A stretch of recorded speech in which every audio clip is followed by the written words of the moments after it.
हिजामा दोस्तों, ये इलाज का एक ऐसा तरीका होता है जिसके जरिए त्वचा, बाल और शरीर से जुड़ी कई सारी बीमारियों को ठीक करने का दावा किया जाता है। लेकिन क्या ये सच में काम करता है? इसे कराने के क्या क्या फायदे, क्या नुकसान हो सकते हैं? हिजामा कब, कैसे और शरीर के किन किन अंगों पे कराना चाहिए? किन लोगों को हिजामा कराना चाहिए और किसे नहीं कराना चाहिए? और इसे कराते वक्त कौन कौन सी बातों का ख्याल रखना चाहिए? इन सारी बातों के बारे में आज की इस वीडियो में हम बात करेंगे। सबसे पहले बात करते हैं कि हिजामा होता क्या है और ये किस तरह से काम करता है। दोस्तों, एक समय के बाद हमारे शरीर का गंदा खून चमड़ी के नीचे वाले हिस्से में आकर जमा होता है, जिसे शरीर से बाहर ना निकालने पर ये कई सारी बीमारियों का कारण बनता है। और इसी गंदे खून को निकालने के लिए हिजामा थेरेपी का इस्तेमाल किया जाता है, जिससे कि खून साफ होता है और कई सारी बीमारियां धीरे धीरे ठीक होने लगती है। वैसे हिजामा को कपिंग थेरेपी के नाम से भी जाना जाता है, जो कि ऑलमोस्ट 3 तरीके के होते हैं: डायनेमिक कपिंग, ड्राई कपिंग और wet cupping. Basically dynamic cupping शरीर में मसल स्ट्रक्चर को सॉफ्ट करने और ब्लड के सर्कुलेशन को इम्प्रूव करने के लिए किया जाता है। ड्राई कपिंग की प्रक्रिया में कप के अंदर वैक्यूम क्रिएट किया जाता है, जिससे कि आसपास के गंदे खून कप के नजदीक आकर जमा हो जाते हैं। और वेट कपिंग की प्रक्रिया में स्किन पर हल्के हल्के कट लगाकर उस गंदे खून को बाहर निकाला जाता है। बेसिकली हिजामा ड्राई कपिंग और वेट कपिंग का एक कॉम्बिनेशन होता है, जिसमें पहले ड्राई कपिंग के जरिए गंदे खून को कप के आसपास ट्रैप किया जाता है और फिर हल्के हल्के कट लगाकर उस खून को खींचकर बाहर निकाल दिया जाता है।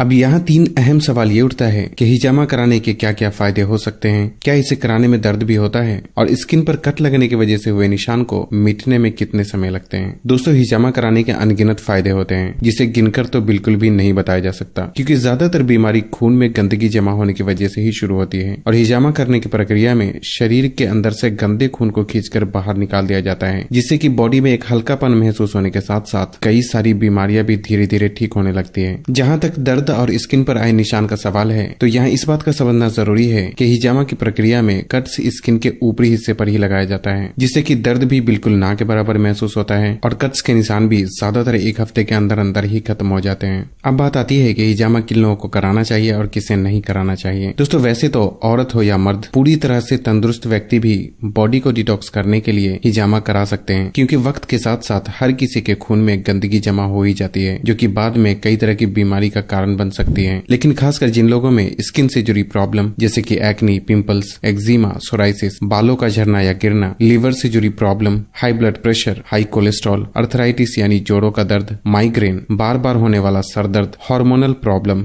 जैसे कि थायराइड, पीसीओडी, मोटापा, सेक्सुअल प्रॉब्लम, बार बार सर्दी जुकाम होना, अस्थमा, इनफर्टिलिटी यानी औरतों और मर्दों में औलाद न होने की समस्या, कमजोर पाचन और इम्यूनिटी पावर को बढ़ाने के लिए भी हिजामा करवाना एक बहुत ही बेहतर ऑप्शन हो सकता है। लेकिन ध्यान रखें कि जिन लोगों को बुखार, डायबिटीज, एपिलेप्सी और लो ब्लड प्रेशर की प्रॉब्लम है, या जो लोग खून पतला होने की दवा का इस्तेमाल करते हैं, तो उन्हें बिना डॉक्टर की सलाह के हिजामा नहीं करवाना चाहिए, क्योंकि इस सिचुएशन में बहुत ही एहतियात की जरूरत होती है। इसलिए ऐसे में हिजामा करवाने से फायदे के बजाय नुकसान भी हो सकता है। हालांकि आप हिजामा करने वाले से भी ये बात पूछ सकते हैं। यहाँ एक सवाल ये भी उठता है कि कितनी उम्र के लोगों को हिजामा करवाना चाहिए। दोस्तों, वैसे तो हिजामा करवाने के लिए कोई खास उम्र मुकर्रर नहीं है, क्योंकि ये व्यक्ति के फिजिकल सिचुएशन पे डिपेंड करता है। लेकिन फिर भी 12 साल से कम और 50 साल से उम्र के ज्यादा लोगों को हिजामा नहीं करवाना चाहिए, या फिर अगर कराते भी हैं तो कोई माहिर हिजामा थेरेपिस्ट की सलाह जरूर लेना चाहिए।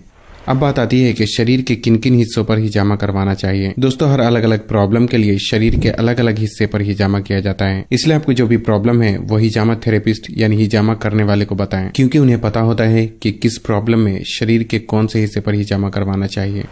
अब बात आती है कि कब करना चाहिए। दोस्तों, वैसे तो हिजामा कभी भी कराया जा सकता है, लेकिन सोमवार, मंगल और जुमेरात के दिन को हिजामा कराना सुन्नत तरीका माना जाता है। दोस्तों, हदीस में आता है कि मेराज पे मोहम्मद सल्लल्लाहु अलैहि वसल्लम को अल्लाह सुब्हानहू तआला के फरिश्ते ने हिजामा कराने की सलाह दी थी, इसलिए इसके नुकसान का सवाल ही नहीं होता। लेकिन इसे कराने में की जाने वाली गलतियों की वजह से नुकसान जरूर हो सकता है, इसलिए हिजामा कराते वक्त कुछ बातों का खास ख्याल रखना चाहिए। सबसे पहले ये समझना जरूरी है कि अभी के टाइम में जिन लोगों को हिजामा का हा भी नहीं आता, वो भी पैसे बनाने के लिए दुकान खोलकर बैठे हैं। लेकिन आपको हमेशा ही उनसे हिजामा कराना चाहिए जिनके पास हिजामा करने का अच्छा खासा एक्सपीरियंस होने के साथ साथ वो इस फील्ड में माहिर हो। दूसरा ये कि हिजामा करने से पहले आपके मन में जो भी सवाल हो वो हिजामा करने वाले से जरूर पूछें, और साथ ही अपनी मेडिकल हिस्ट्री भी अपने हिजामा थेरेपिस्ट को जरूर बताना चाहिए। और तीसरी बात ये कि आपको वहाँ हिजामा कराना चाहिए जहाँ साफ सफाई का खास ख्याल रखा जाता हो, और स्किन पर कट लगाने के लिए हमेशा ही नए ब्लेड का इस्तेमाल किया जाता जाता हो, क्योंकि पहले से किसी और पर इस्तेमाल किए गए ब्लेड का दोबारा इस्तेमाल करने से ये फायदे के बजाय नुकसान पहुंचा सकता है। दोस्तों, कुछ बातों का हिजामा करने के बाद भी ख्याल रखना बहुत जरूरी होता है, जिसमें हिजामा कराने के बाद कम से कम 24 घंटे तक कट लगाई गई जगह को पानी के संपर्क में आने से बचाना चाहिए, और साथ ही कम से कम 24 घंटे तक एक्सरसाइज, धूप में निकलना और ऐसा कोई भी काम नहीं करना चाहिए जिससे कि पसीना निकले, क्योंकि स्किन पे लगाए गए कट्स ताजे होने की वजह से पसीने में मौजूद बैक्टीरिया नुकसान पहुंचा सकता है। साथ ही खाने में 2-3 दिन मिल्क प्रोडक्ट और नॉन वेज से परहेज करना चाहिए ताकि स्किन पे लगाए गए कट्स जल्दी हील हो सके। लेकिन 2 से 3 दिन के बाद आप सब कुछ पहले की तरह कर सकते हैं, और अगर आप चाहे तो एहतियातन ये सारी बातों के बारे में हिजामा करने वाले से भी पूछ सकते हैं। दोस्तों, इस वीडियो के पार्ट 1 में मैंने ये बताया था कि शरीर के अंदर जमी गंदगी को किस तरीके से साफ किया